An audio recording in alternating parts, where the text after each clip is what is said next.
So welcome to Contract Basics. This unit will introduce us to a wide variety of discussions regarding the importance of contracts. Contract law forms the foundation for so many areas of business law, such as consumer, property, employment, marriage, credit, and so much more.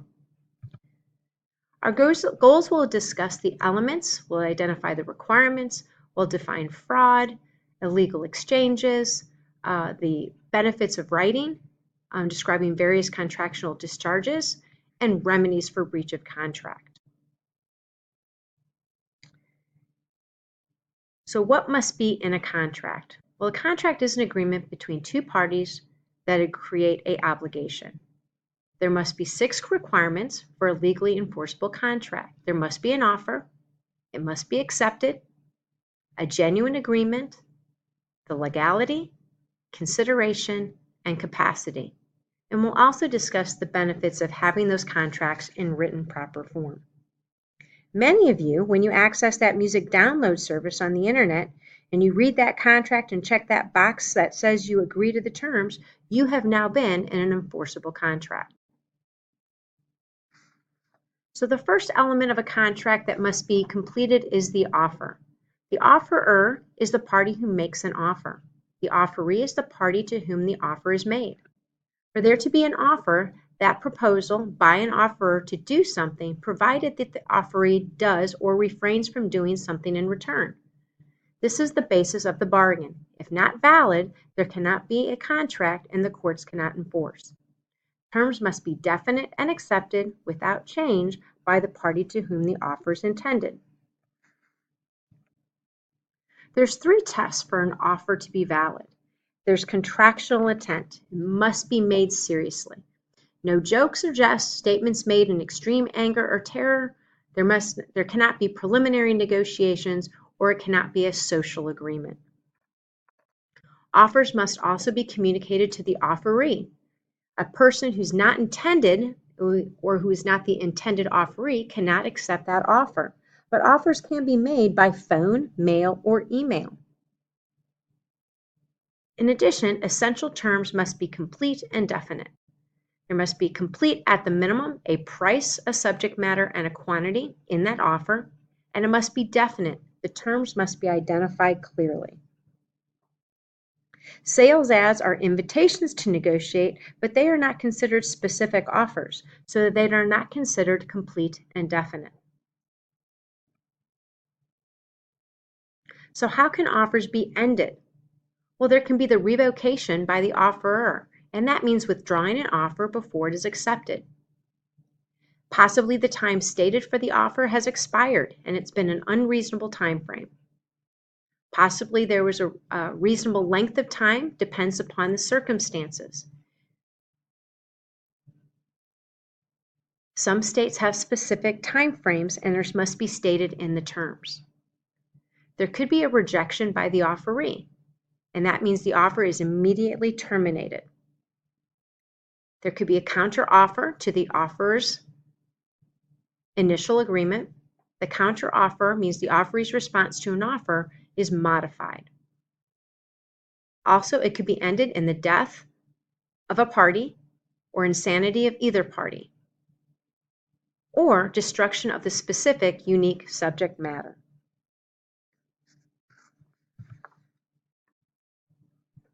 How can an offer be kept open? These are an option where you can separate a contract arising when the offeree gives the offerer something of value in return for a promise to leave an offer open, such as you see a car that you like on a car lot and need to take a look at some additional potential other ideas that are out there for cars, or maybe you have to consider a loan. You could leave a $500 or $100 check with the salesman, and that would leave that contract open for potential purchase. Or you could do a firm offer, and that's a contractual proposal in writing by a merchant stating how long the offer is to stay open, typically no longer than 3 months. Element 2 is the acceptance, and this occurs when a party to whom an offer has been made agrees to the proposal.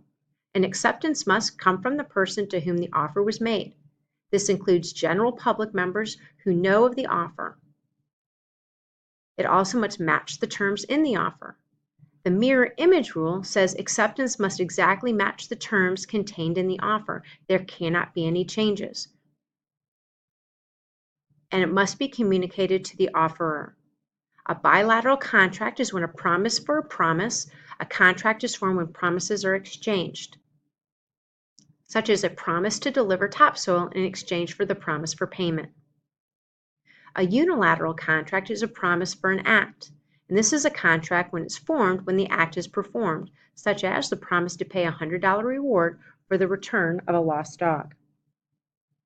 Other contracts that you possibly have agreed to might be a Redbox rental, or a subscription to a magazine, or a fitness center membership.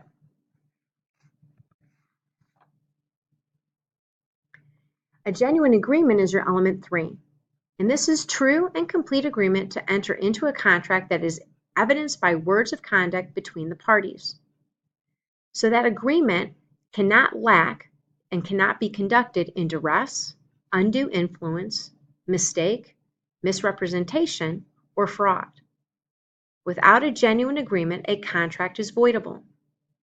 Voidable means injured party can withdraw, canceling the contract, or a contract can be rescinded, and that's return what you gave and offer to give back what you received. Return to the previous state. When an offer is made in duress, that's when one party uses an improper threat or act to obtain an expression of agreement. Threats to commit a crime or tort, to report a crime or sue, or create a substantial economic harm. When an offer is made in undue influence or accepted in an undue influence, one party in the contract is in a position of trust and wrongfully dominates the other, such as a relationship. One of trust, confidence, or authority exists, such as a husband and a wife relationship, or parent-child, parent-client, or physician and patient.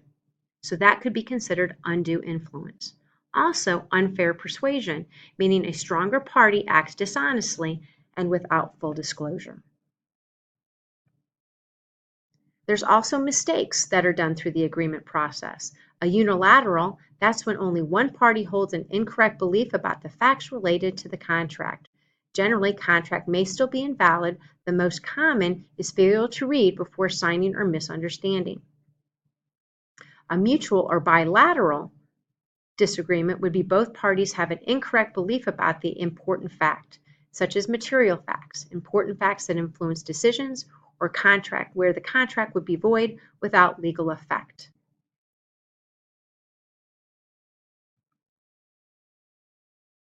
There could also be non-fraudulent misrepresentation, and this is where there's an innocent misrepresentation between the party that does not know the statement he or she has made is untrue. In that case, the remedy would be voidable contract and a rescission. When there's fraudulent misrepresentation, which is a party that knows the statements he or she has made is untrue, the untrue statement of fact is not an opinion. The statement is material to the transaction or is fraudulent.